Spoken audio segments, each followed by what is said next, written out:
시청자 여러분 안녕하십니까? 대구 경북 소식 전해드립니다. 오늘 자유한국당 당대표에 도전하겠다고 밝힌 황교안 전 총리의 아들 군복무 특혜를 좀 더 깊이 있게 살펴보겠습니다. 군인권센터에서는 황 총리 아들이 군 보직을 바꾸는 과정에서 특혜를 받았다고 판단합니다. 일병 때까지 군사 특기를 3개나 받았다는 건데 군 당국은 뚜렷한 해명을 내놓지 못하고 있습니다. 양관희 기자입니다. 황교안 당시 대구 고검장과 이철휘 제2작전사령부 사령관이 종교를 매개로 친분을 쌓던 2009년 10월. 그달 27일 황 전 총리 아들은 이병 계급장을 달고 전북 전주 35사단 신병교육대에서 대구 이작사로 옵니다. 바로 그날 일반물자 저장관리 군사 특기가 부여됩니다. 일반물자 저장관리는 입대 전에 지원하고 면접까지 봐야 하는 모집병 특기입니다. 사단 신병교육대 보병으로 입대를 하면 해당 사단에서 보병으로 근무를 하는 것이 일반적인 케이스인데, 이 경우에는 이제 그 모집병 특기로 갑자기 특기를 대구 이작사로 온 황 전 고검장 아들은 배치되는 병사가 아주 드문 제5지구 인쇄소에서 군복무를 합니다. 그러다 황 전 총리 아들은 8개월 뒤 군사 특기가 다시 행정 PC 운용으로 바뀝니다. 복무 장소는 이작사 인사처입니다. 육군 명령에는 황 전 총리 아들이 군에 입대한 지 1년도 안 돼 군사 특기를 3개 받은 것으로 나옵니다. 일병 때 갑자기 무슨 이유인지 알 수 없지만 그 몇 달 되지 않아서 또 특기를 다른 걸로 바꾼다던가 하는 것들은 일반 병사들이 군 생활을 하면서 겪기는 힘든 일이고, 군사 특기가 바뀔 때 심의위원회가 열려 이유 등을 적어 놓아야 하지만 군 당국은 확인할 수 없다고 말했습니다. 전주 35사단에서 대구 이작전 사령부로 온 황 전 총리 아들은 당시 황교안 대구 고검장과 친분이 있던 사령관이 이작사를 떠나는 2011년 4월까지 총 18개월을 함께 있다 조금 뒤 만기 전역했습니다. MBC 뉴스 양관입니다. 정부가 국가 균형 발전과 지역 경제 활성화를 위해 예비 타당성 조사 면제 대상 사업 23개를 확정했습니다. 한마디로 요약하면 대구는 바라던 사업이 됐고 경북은 그렇게 되지 않았습니다. 윤영균, 정동원 두 기자가 나란히 전합니다. 저는 서대구 고속철도역 예정지에 나와 있습니다. 2년 뒤면 완공될 예정이죠. 이곳에서 대구 국가산업단지까지 34.2km 길이의 대구 산업선이 오는 2027년까지 깔리게 됩니다. 국비 1조 원이 넘게 드는 대형 사업인 만큼 지금까지는 경제성이 떨어진다는 이유로 대구 산업선 계획은 발이 묶여 있었습니다. 정부가 예비 타당성 조사 면제 사업에 포함하면서 이젠 첫 삽을 뜰 수 있게 됐습니다. 상대적으로 인구수가 적고 인프라가 취약한 비수도권은 예비 타당성 조사 통과가 어려워 새로운 대규모 프로젝트 추진이 오히려 늦어지고 이로 인해 사람이 모여들지 않은 악순환이 지속되고 있습니다. 대구 산업선은 대구 국가산업단지와 대구 테크노폴리스, 달성 1차 산업단지와 성서산업단지를 통과하고 계명대를 포함해 도시철도 1, 2, 3호선과도 연결됩니다. 대구시는 산업단지의 물류 비용을 줄이고 1년에 10,000명꼴로 인구가 느는 달성군을 포함해 대구 서남부 주민 나들이가 훨씬 쉬워질 것으로 기대합니다. 남부 내륙 고속철도와 달빛 내륙철도를 비롯한 철도망이 동서남북으로 더 촘촘하게 연결됩니다. 교통 여건을 획기적으로 개선을 해서 외부로부터의 우리 지역에 대한 투자, 또 외부에서 우리 지역으로 유능한 인력들이 들어올 수 있는 어떤 큰 계기가 될 수 있지 않겠나 이렇게 생각을 합니다.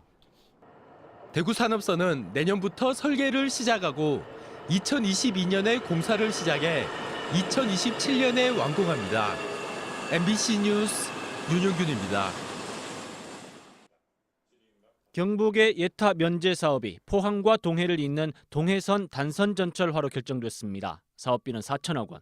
당초 경상북도가 신청했던 두 사업인 1순위 동해안고속도로 7조 원, 2순위 동해안 복선전철철도 4조 원에 비해 턱없이 작습니다. 전체 예타 면제 사업비 24조 1천억 원을 17개 시도로 평균 낸 금액인 1조여 원에도 크게 모자랍니다. 경상북도는 실망감을 나타내면서도 동해안 복선 전철화에 기반을 마련했다고 자평했습니다. 이번을 계기로 문은 열어놨으니까 복선 전철을 계속 요구하도록 하겠습니다. 또 경상남도가 신청한 4조 7조 원의 김천 거제간 남부 내륙철도가 예타 면제 사업으로 선정됐기 때문에 이 사업의 경북 구간인 김천 고령간 사업비 1조 6천억 원을 포함하면 경북의 사업비는 2조 원이라고 밝혔습니다. 1조 4천억 원이 드는 문경 김천간 철도가 예타 대상 사업에 포함된 건 예정에 없던 수확입니다. 예타 면제가 아니라 대상이긴 하지만 경북의 면제 사업비가 적게 반영된 보상 차원으로 풀이됩니다.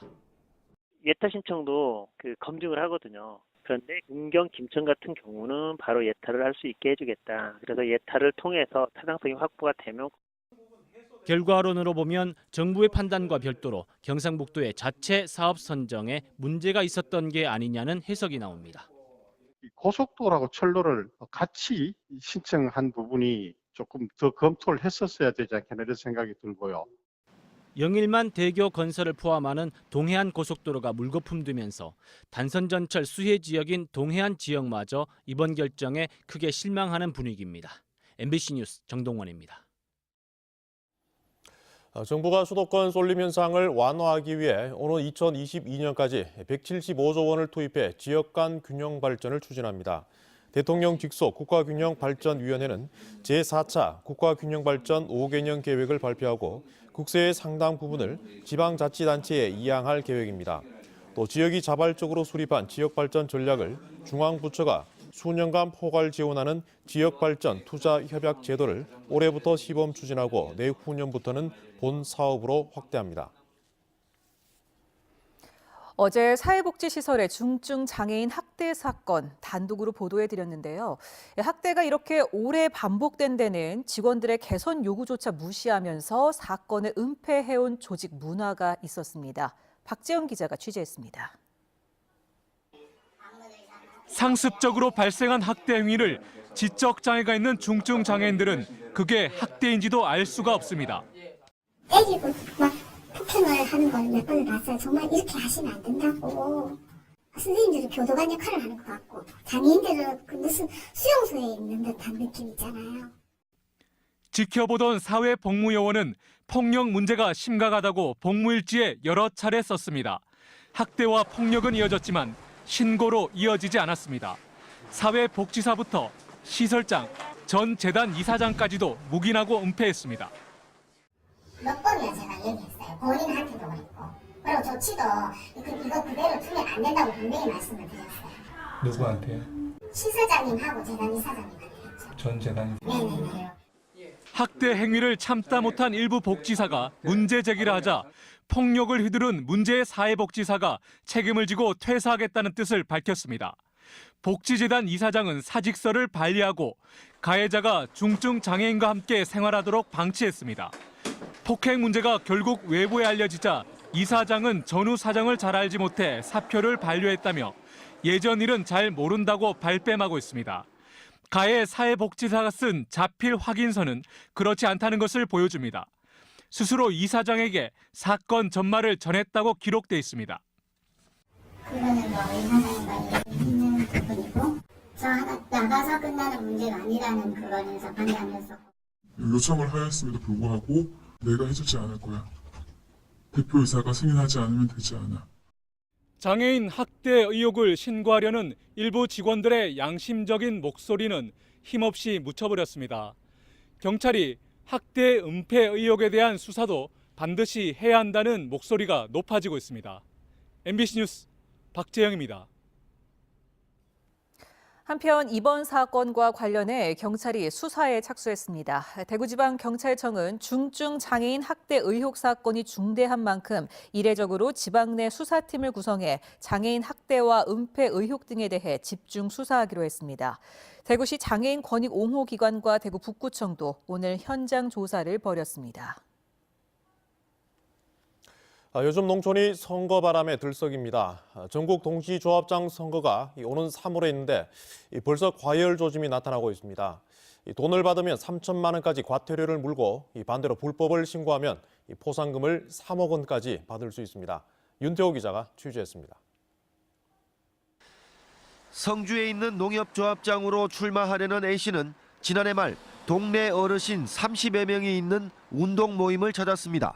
식사비로 30만 원을 건넸는데 그 가운데 조합장 투표권이 있는 조합원이 있었습니다. 조합장으로 나오는 사람은 선거 180일 전부터 기부를 해서는 안 되는데 어겼습니다. 연말 잘 보내기 시작하고 나오는데 하여튼 그 회장님하고 막 그렇게 됐습니다. 제가 조금 그 순간적으로 조금 만긍했는 것 같습니다. 경산에 있는 농협조합장은 지난해 설과 추석에 조합원에게 570여만 원어치 선물을 돌렸다가 검찰에 고발됐습니다. 조합장은 조합원에게 선물을 할 수 없습니다. 3월 13일로 다가온 제2회 전국 동시조합장 선거를 앞두고 불탈법 사례가 잇따르고 있습니다. 조합장 선거의 경우 유권자 수가 평균 2,000명 안팎이어서 금품을 살포하거나 금품을 매개로 후보자나 유권자를 매수하는 일이 다른 선거보다 더 많은 게 현실입니다. 정부 혼자하고 금권선거 다 그렇잖아요. 금전 살포하고 뭐 그런 데가 있습니까 지금? 현재까지 대구 검찰은 조합장 선거와 관련해 11명을 입건해 조사를 벌이고 있습니다. 설 연휴를 전후해 돈이나 선물을 돌리고 식사 대접을 하는 사례가 늘어날 것으로 보고 전담 수사반을 꾸렸습니다. 경찰과 선관위도 금품 살포뿐 아니라 흑색 선정과 조합 임직원의 선거 개입도 단속합니다. 4년 전 제1회 동시조합장 선거에서는 대구 경북에서 194명이 입건돼 139명이 기소됐습니다. MBC 뉴스 윤태호입니다. 금속노조 대구지부는 지난해 12월 경산에 있는 한 자동차 부품 업체의 노조 총회 자리에서 화이트보드 지우개에 숨긴 도청 장치를 발견했고 도청 장치에는 약 2년 동안의 노조 회의 내용이 담긴 녹음 파일이 들어있었다고 밝혔습니다. 노조는 회사 대표이사 등 6명을 통신보호법 위반 혐의 등으로 경찰에 고소하고 대구노동청에는 부당노동행위 등에 대한 특별 근로감독을 요구했습니다. 대구 문화방송의 천주교 대구대교구의 검은비리 의혹 집중 보도가 2018 한국방송기자대상 지역기획보도 부문을 수상했습니다. 신병철 한보욱 기자가 취재한 이 보도는 대구 시립희망원 폭행치사 의혹과 노예노동, 사목공제회의 돈 세탁 의혹, 천주교 골프장의 불법 미인가 회원권 운영과 대구 가톨릭대에서 조성된 비자금이 교구로 유입된 의혹 등을 다뤘습니다. 시상식은 오늘 오전 11시 서울 한국방송회관에서 열렸습니다. DGB 대구은행은 오늘 임시 주총을 열고 제12대 은행장으로 김태호 DGB 금융지주회장을 선임했습니다. 오늘 DGB 금융그룹 제1본점 대강당에서 열린 취임식에서 김태호 대구은행장은 권위의식을 버리고 직원들과 소통하고 진취적인 기업 문화를 만들겠다고 밝혔습니다. 10개월 동안 이어진 대구은행장 공백 상태는 금융지주 김태호 회장이 은행장을 겸직하면서 일단락됐습니다. 대구에서 RSV 호흡기 세포 융합 바이러스 확진 환자가 3명이 추가로 나왔습니다. 대구시 보건당국은 최근 신생아 6명이 RSV 환자로 확진된 대구 수성구 산후조리원에서 신생아 3명이 추가로 RSV에 감염됐다고 밝혔습니다. RSV 확진 신생아는 9명으로 3명이 입원을, 3명이 외래 진료를 받고 있습니다. 앞서 이달 초에 대구 달서구 산후조리원에서도 신생아 41명이 RSV 확진 판정을 받았습니다. 희망 2019 나눔 캠페인이 이틀 남은 가운데 경북 사랑의 온도탑 100도가 조기 달성될 것으로 보입니다. 경북 사회복지공동모금회는 오늘까지 148억여 원이 모여 목표 모금액인 98% 수준을 달성했다고 밝혔습니다. 내일 기부 예정 금액까지 더하면 총 모금액은 목표 모금액인 152억 원을 넘어 사랑의 온도탑 100도 달성이 가능할 것으로 예상됩니다. 프로축구 대구FC가 팀 공격을 이끌었던 외국인 선수 세징야 에드가 선수와 재계약했습니다. 지난해 FA컵 우승과 리그 7위 달성으로 많은 이적 제의를 받아왔던 두 선수는 새 축구 전용구장 시대와 아시아 챔피언스 리그 도전이라는 비전에 대구FC와 재계약을 결심했다고 밝혔습니다.